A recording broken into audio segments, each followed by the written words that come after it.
A saga de filmes de Underworld é uma série marcada por ser ao mesmo tempo um filme de ação e com um toque de horror. Isso, pois as criaturas que se enfrentam neste mundo são os vampiros e os Lycans, e também lobisomens. No primeiro dos filmes nós fomos apresentados com um combate que estava em seus dias finais, ou pelo menos era isso que todos pensavam. Um fato muito interessante é que todos os acontecimentos é uma derivação de algumas coisas muito antigas, um processo que envolve um pai e dois irmãos. Em sua essência, é uma história de família, de poder e com desentendimentos com seres poderosos geneticamente modificados, pode ter consequências que perduram centenas de anos e podem decidir o destino de milhares de seres.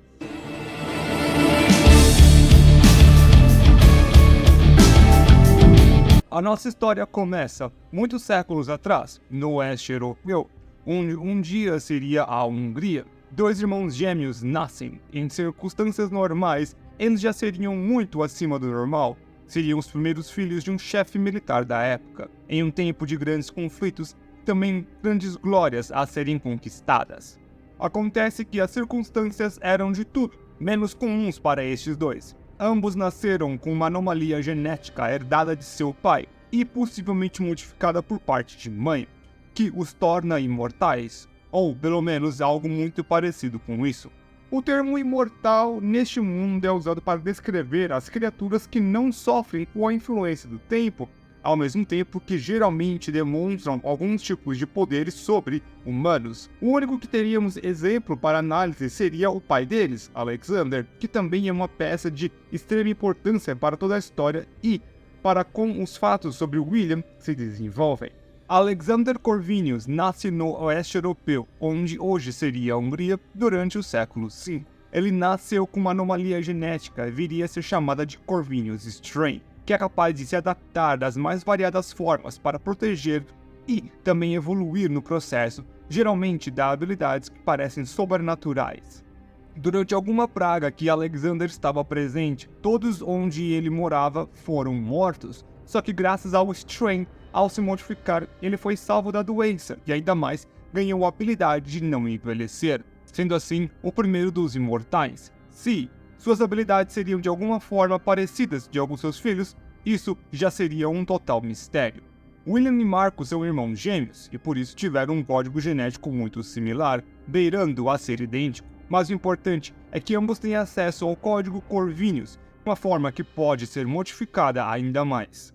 Essa é uma especulação minha, mas eu creio que os irmãos gêmeos tinham alguma variação única do Corvinus Strain, pois eles foram infectados por outros tipos de vírus ou doenças com uma grande facilidade, que parece nunca ter afetado Alexander, e este teve muito tempo de vida para ser afetado por muitas coisas. Me parece que eles, apesar de imortais, tinham ainda a capacidade de evoluir ainda mais com anomalia, diferentemente de Alexander. Se você já assistiu o vídeo até aqui, significa que você gostou do conteúdo. Então, eu peço que você dê aquele like, comentário e também se inscreva no canal. Ajuda muito no desenvolvimento de melhores materiais para saber o que vocês estão gostando para poder continuar fazendo cada vez mais. Tanto a imortalidade quanto a posição social dos dois têm grande importância para os acontecimentos de toda a vida deles. Eles seriam vistos como imprudentes e saíam cavalgando durante a noite sem nenhum medo em busca de aventuras, o que demonstrava o senso de liberdade e o quanto o pai deles já não conseguia controlar os dois. Em uma dessas noites de aventura, Marcus foi atacado por um lobo feroz. Foi descrito como uma besta negra e com raiva muito maior do que um lobo comum. William conseguiu salvar o seu irmão a tempo ao pular na frente do atacante. Ele até mesmo conseguiu matar a besta, mas não antes de ser mordido no braço. Este lobo possivelmente estava carregando com ele o vírus da raiva, ou até mesmo alguma doença similar, ou que nem mesmo existe no nosso mundo. William é infectado pelo lobo. Marcus o carrega para uma estalagem onde tenta cuidar dele por algum tempo, mas ele fica com uma grande febre e sua situação piora a cada hora. William começa a ter espasmos devido à doença em suas veias, e possivelmente é neste momento que o Strain se manifesta para conter o vírus da melhor forma possível. Só que dessa vez, a solução foi transformar o humano no primeiro dos lobisomens. Conforme o livro canônico e também que podemos ver nos filmes, a transformação na forma de lobo é algo que causa dor em quem se transforma, e isso se dá principalmente na primeira vez que William o faz. Aparentemente, ainda que uma tentativa do corpo de reagir ao processo não foi tão boa assim para ele. Deste momento em diante, ele seria conhecido como o primeiro dos lobisomens. A sua genética foi modificada novamente e creio que dá um pouco mais de crença para a minha tese que eles teriam uma variação da anomalia, sendo então algo que poderia ser modificado de várias formas, como também veremos em outros casos durante as séries e filmes. Ainda que toda a saga seja teoricamente baseada em um pouco mais de ficção científica do que fantasia, o que o Corvinus Strange é capaz de fazer seria o seu limite é um pouco difícil de se colocar. Digo isso pelo que acontece com William, pois além de alguns poderes, ele quase que perdeu a sua mente inteira para a raiva e uma fome eterna, parecendo muito mais uma maldição do que realmente algo genético. Apesar de toda a total animalidade, ele se torna uma das criaturas mais fortes já vistas neste mundo, e posso ter uma grande certeza que é a mais forte dessa época antiga, antes de todos os filmes acontecerem. Isso quando apenas os 3 primeiros vampiros e eles estavam em um grande confronto. A maior parte dos poderes de William podem ser considerados comuns na questão de não raros, mas a potência destes é algo completamente fora do padrão. Ele tem força e resistência muito além de qualquer outro personagem já demonstrado, aguentando muitos projéteis que pouco o afetam e que poderiam acabar com a maioria das outros de sua espécie. Consegue jogar, puxar e bater com uma força extraordinária em níveis que apenas criaturas geneticamente modificadas ou híbridas conseguiriam, além de aparentemente não se cansarem e ter muito dos seus sentidos extremamente aguçados. Um dos poderes únicos para William é a sua super infectabilidade. Com o vírus da raiva em conjunção com o Strange, fez uma combinação terrível em vários níveis. William tinha uma fúria incontrolável, assim como uma fome que o fazia atacar todos os tipos de cidades, e ao fazê-lo, qualquer ser humano que ele consumia se tornava um lobisomem, que ainda que muito mais fraco, poderia iniciar o processo todo novamente. E também, de forma única, William é capaz de matar a sua vítima, e ainda assim ela se transforma.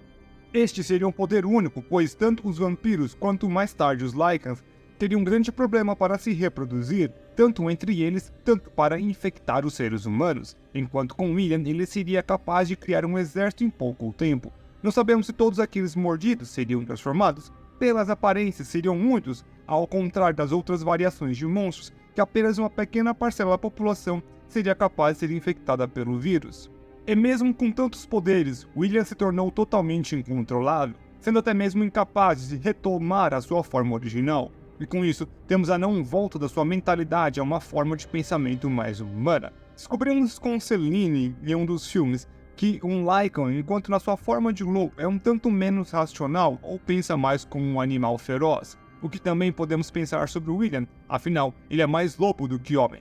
Lucian seria o primeiro a conseguir voltar para sua forma de humano, só que isso aconteceria centenas de anos depois do surgimento de William. O grande fator disto é que o primeiro dos lobisomens possivelmente não tinha quase nenhum controle sobre sua forma, e assim como aqueles que ele transformava, que em questão de pouco tempo se tornavam lobisomens, e com isso formaram uma nova espécie neste mundo, besta de força praticamente supernatural, capaz de acabar com cidades e ainda assim terem mais números. O seu irmão não ficou parado olhando um lobisomem praticamente começar um apocalipse. Ele consegue de alguma forma se infectar por um morcego e ganhar algumas das vantagens deste, entre eles uma similar infectabilidade, só que ele conseguiria se controlar mais e assim com as suas crias. Já o que Alexander faz durante essas épocas é organizar uma força militar capaz de conter as crias de William, assim como não deixar que isso se espalhe muito para o resto do mundo dos mortais, ou pelo menos que os humanos fiquem um tanto menos a par do que está acontecendo. O primeiro dos lobisomens tem agora 2 grandes forças atrás dele e também tentar parar as suas criações. Alexander já tem uma experiência militar e possível influência para manter um de seus filhos sob controle, e Marcus, que faz outros 2 vampiros e grandes exércitos para conseguir conter o seu irmão. E ainda assim, durante mais de 600 anos ele consegue correr pelo país e possivelmente por mais, deixando em seu caminho uma trilha de destruição. Essa guerra seria fundamental para como os vampiros se comportariam pelo resto da eternidade, principalmente pois eles não são capazes de eliminar todos os filhos de William, os lobisomens. Estes lobisomens acabam por ter grandes números e se tornarem uma grande ameaça, ainda com toda a força dos vampiros. Alexander aparentemente tem grandes dificuldades para manter tudo isso contido, principalmente pois estes são capazes de fazer mais lobos por cruzarem entre eles e também pela infecção. Os vampiros, no entanto, se encontravam em um pequeno dilema. O primeiro dos vampiros tinha proibido que seu irmão fosse machucado de qualquer forma, até mesmo capturado, mas principalmente colocado a 7 palmos. Só que isso coloca um problema na dinâmica do poder entre eles. Devido a tanto tempo assim, Victor e Amélia entram em desacordo com as ordens diretas de Marcus. Resolvem que a guerra contra os lobisomens e William ao mesmo tempo é muito, e com isso devido à extensão de tempo e também de recursos sendo gastos. Victor já não gostava mais de ser mandado por Marcus e possivelmente Amélia criou um grande vínculo com os seus vampiros e sentia um grande amor por eles e não desejava que essa guerra continuasse, deixando então Marcus o elo fraco entre estes três. Ainda que Marcus fosse o primeiro vampiro, conforme o tempo ele perdeu o cargo de poder do ser da noite mais importante, e por muitos anos ele teria este sentimento de amargura com ele, principalmente pois ele se viria obrigado a concordar em machucar a única pessoa que um dia realmente esteve ao seu lado, não por interesse ou por política, e sim apenas por ser seu irmão. Em o que parecia apenas mais uma noite para William, os 3 anciões e seus mercadores da morte cercavam a vila e os lobisomens, e se usando de arpões de prata e muitos vampiros, conseguiram mobilizar o primeiro dos lobisomens, e depois de mais de meio milênio, aterrorizando a Europa, ele seria colocado em uma jaula. Ainda que capturado, a importância de William para o mundo de Underworlds estaria apenas começando. É uma daquelas peças que tem tamanha importância que a sua ausência causa um grande problema na centralização de poder, pois isso causa a descentralização do poder. Para começar, ele não poderia ser preso em uma jaula qualquer e em um lugar qualquer. Victor escolheu um grande engenheiro da época para construir uma grande masmorra prisão e uma jaula feita sob medida, o que deve ser muito difícil de se fazer, e para conseguir abrir seriam necessárias 2 chaves que se combinariam. É dessa família que sairia uma das filhas de Victor e protagonista de vários filmes da franquia, Celine, que também estaria muito presente nos próximos acontecimentos com ele. Sem ele para transformar centenas de lobisomens por aí, estes já não são mais capazes de ter tantos números assim, só que ao mesmo tempo começam a se organizar em matilhas, que ficam separadas uma das outras, nunca então sendo uma ameaça para o mundo, mas ainda assim para algumas cidades. Com essa ameaça, os vampiros conseguem então oferecer a sua proteção para todos os mortais, e com isso conseguem favores de dinheiro, que com o tempo aumenta a influência e poder, e quando isso coloca com um líder imortal com sede de poder ilimitada, o resultado é que os vampiros conseguiriam o mundo todo. A última peça importante é Lucian, que consegue voltar para a sua forma original. A sua importância é muito grande, pois ele marca a divisão entre Lycans e Werewolves, uma espécie que nasce dos lobisomens, mas conseguem ser racionais e também se organizar muito melhor. E esta será a próxima raça que os vampiros realmente se focariam em combate pelos próximos séculos. A diferença entre os Lycans e lobisomens para muitas outras franquias seriam totalmente semânticas, já que são 2 coisas separadas. William ainda é o primeiro de todas nesta linha, afinal, Lucian ainda é filho de um lobisomem, o tornando de uma forma ou de outra descendente de William. Enquanto os lobisomens são quase incapazes de se organizar, os Lycans já em questão de força ou de poder, os lobisomens parecem mais fortes do que os Lycans, principalmente quando se colocam em grandes números e ainda mais quando se tinha um William fazendo cada vez mais. Durante outros 600 anos, William ficou aprisionado e durante todo este tempo o seu irmão ficou com algo em mente, a liberdade dele e o ressentimento que a tomada de poder o fez. Toda esta angústia se libertou quando, em estado de hibernação e vulnerabilidade, Marcus tomou o sangue de um Lycan, se tornando assim um híbrido, mais voltado para o lado vampiro. Só que aparentemente o sangue dos lobos tomou um pouco a conta do seu pensar e o fez perder um pouco do julgamento e juntou as peças para tentar libertar o seu irmão. William foi liberto e a primeira coisa que viu foi seu gênio, e novamente, depois disso ele foi atacado por todos os lados. Vários guardas de seu pai e Celine estavam tentando o colocar para dormir, mas desta vez para todo sempre. Essa seria outra instância que demonstra muito bem as forças de William, o quanto ele pode ser ágil, forte e resistente, além de compreender muito bem estratégia, o que demonstra que seria capaz de algum tipo de pensamento, mas somente para satisfazer as suas necessidades mais animalescas. É como um gênio maligno. O embate final dele acontece contra Michael Corvin, um dos descendentes de seu terceiro irmão. Ele tinha se tornado um híbrido ainda mais para o lado do Lycan, e é uma coisa que neste mundo é de extremo poder, são os híbridos, e infelizmente tem só a cabeça arrancada por Michael.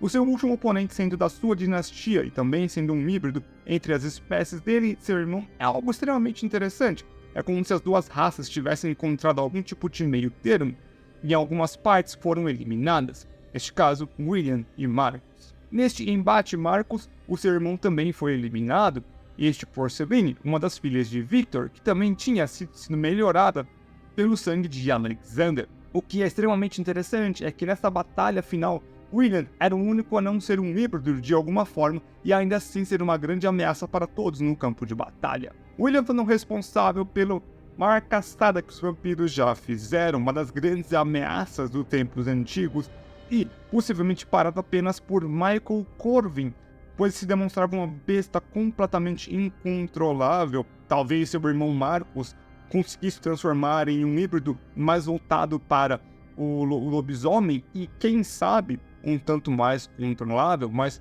apenas a teoria, o hipotético, pode dizer o que realmente seria de Marcus e William Corvinus, os grandes responsáveis por toda a franquia de Underworld ter acontecido.